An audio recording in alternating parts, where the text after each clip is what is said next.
Nesse próximo exemplo, nós vamos vetorizar o uso do solo.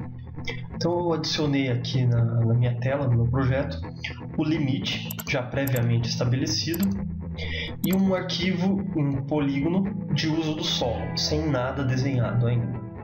Eu vou fazer uma situação imaginária, um cenário imaginário. Então eu vou criar aqui um uso do solo através do editor Start Editing novamente. Vou criar uma nova feição e o meu target vai ser o uso do solo. Eu vou usar a ferramenta da curva. Okay? Então eu vou imaginar que aqui nesse canto eu tenho um fragmento florestal. Vou desenhar para fora da minha propriedade também. Está criado o meu fragmento florestal. Aqui eu também tenho um outro fragmento florestal, menorzinho. Também vou criar ele. E tenho também um fragmento florestal mais retilíneo, aqui mais ou menos nessa região. Ok? Agora eu tenho que desenhar a minha lavoura. Eu, por exemplo, tenho uma lavoura de milho. Então eu vou usar que ela fica mais ou menos aqui nessa região. Ela fica entre esses dois fragmentos. Eu vou trocar de ferramenta. Em vez de criar um novo feature, eu vou usar a ferramenta do Autocomplete Polygon. Essa ferramenta ele autocompleta um polígono. Então, se eu clicar, der o primeiro clique dentro deste fragmento, deste polígono, desenhar para fora, passar por dentro deste próximo e terminar novamente dentro do qual eu comecei, botão direito Finish Sketch, ele preenche o polígono que não está desenhado. Ok? Ao lado dessa lavoura de milho, eu tenho uma lavoura de mandioca também, que é a maior parte da minha propriedade, e inclusive o fragmento florestal está contido dentro dele. Então, isso aqui fica mais ou menos assim, usando o Autocomplete Polygon novamente, ok? Vamos imaginar que seja isso. Botão direito, Finish Sketch. E o que ele fez? Ele preencheu novamente toda aquela área que eu defini entre o fragmento e este fragmento. Então esse fragmento ficou isolado dentro deste aqui, ficou contido. Ele não está sobrepondo, ele está contido.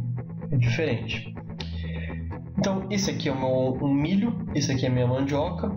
Eu tenho um pequeno plantio de eucalipto aqui, por exemplo. Então eu vou desenhar ele aqui. Botão direito, Finish Sketch, ok? Ficou minha área de eucalipto. E eu tenho mais um pouquinho de eucalipto aqui nesse canto também. Finish Sketch. Ainda não dei nome a esses polígonos. O que eu preciso fazer? Vou dar um Stop Editing para salvar minha edição. Sim, está salvo. O meu limite está por baixo, ok? Ó. E agora eu vou abrir aqui meu uso do solo, botão direito, Open Attribute Table. Essa aqui é a minha tabela de atributos do uso de solo, ainda não tem nada preenchido a não ser a área. Eu vou criar uma coluna nova, Add Field, Options, Add. Ao clicar em Add Field, a seguinte janela aparece, onde eu vou dar um nome para essa coluna. Vou chamar essa coluna de uso, e ela vai ser do tipo texto, text. Eu vou deixar uma quantidade de caracteres definido como 20 e dou um OK. Joia. Próximo passo é identificar então o que cada um desses objetos desenhados são. Então eu vou abrir aqui em editor, Start Editing novamente. Com a ferramenta de seleção, eu vou dar um clique, vou desligar o limite aqui, vou dar um clique em cada um dos objetos. Então esse aqui era um fragmento florestal. Então eu vou voltar aqui na minha tabela e vou chamar isso aqui de fragmento florestal. Esse aqui também era um fragmento florestal. Vou chamar ele de fragmento florestal. Esse aqui era o meu milho. Então vou chamar ele de milho. Esse aqui, mandioca. Esse aqui era o meu eucalipto.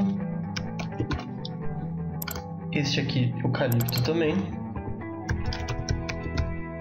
E eu esqueci deste fragmento florestal aqui também. Ok, com eles definidos, eu posso vir aqui em editor, Stop Editing e salvar. Joia. Agora é só uma questão de dar cores. Botão direito, propriedades, simbologia, vou colocar aqui ao lado, simbologia, categorias, categorias, valores únicos, value field é o uso, vou pedir para adicionar todos os valores e vou dar uma cor para cada um destes objetos. O eucalipto eu vou colocar um verdinho mais escuro, fragmento florestal um verdinho mais claro, a mandioca eu vou manter esse amarelo aqui e o milho vou colocar um laranja aqui e dou um OK. Pronto, o uso do solo da minha propriedade está criado, porém se eu colocar o limite aqui por cima e ligar ele, eu tenho que recortar essa minha propriedade. Como que eu faço isso? Usando a ferramenta de clip. Então, editor, Start Editing novamente, Start Editing. O meu target é o uso do solo. Eu vou selecionar o meu limite. Vou vir aqui em editor, clip. Não quero um buffer e eu quero preservar a área de intersecção. Dou um OK. Posso desligar o limite. E tenho aqui o uso do solo da minha propriedade, restando apenas editor, Stop Editing e salvar. Está criado o meu mapa de uso do solo.